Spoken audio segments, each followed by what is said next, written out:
Vale, el siguiente aparato es el del agua caliente, ¿de acuerdo? Esto es el calentador. En principio no lo vamos a tener que tocar, ¿de acuerdo? Porque ya lo llevamos encendido.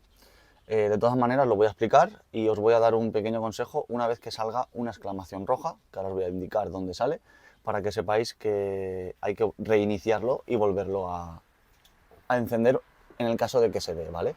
Ahora mismo lo llevaríais encendido y llevaríais todo el viaje el agua caliente, ¿de acuerdo? Si hubiera cualquier problema, saldría una exclamación roja entre este botón menos y entre la gota. Aquí a esta altura saldría una exclamación roja. Eso quiere decir que no ha llegado gas. Puede ser porque habéis pegado un frenazo muy fuerte, porque habéis tenido un accidente o cualquier cosa. Dicho esto, si saliera la exclamación roja, el aparato aparecería así. Así quiere decir que está apagado, ¿de acuerdo? Por lo tanto, para encenderlo habría que pulsar a la primera potencia o a la segunda, a la que prefiráis. Esto depende de la temperatura que haga fuera. Si hace mucho frío, la segunda, pero si no hace mucho frío, con dejarlo la primera sería suficiente. En el caso de que estuviera apagado, todas estas luces no estarían encendidas, ¿vale? Estas luces indican que está la temperatura ahora mismo alta, elevada y correcta. En el caso de que no estuviera encendido, estarían apagadas y se irían encendiendo poco a poco, ¿de acuerdo? Una vez que hemos pulsado este botón para darle la potencia, tendríamos que ir al grifo, abrir el grifo de agua caliente y esperar que esta llama se encienda en naranja o escuchéis en el suelo el sonido del calentador.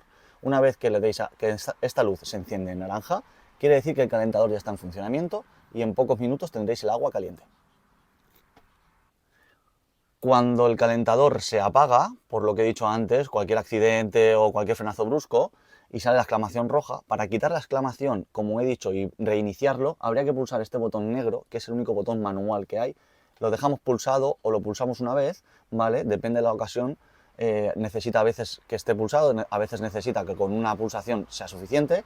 Esta exclamación roja que aparecería aquí desaparece, ¿de acuerdo? Una vez que desaparece, ya tendríamos que iniciar el proceso de reinicio, que es lo que os he dicho antes. Aparecería así, vendríamos aquí, pulsaríamos la primera potencia, abriríamos el grifo y ya tendríamos el calentador encendido.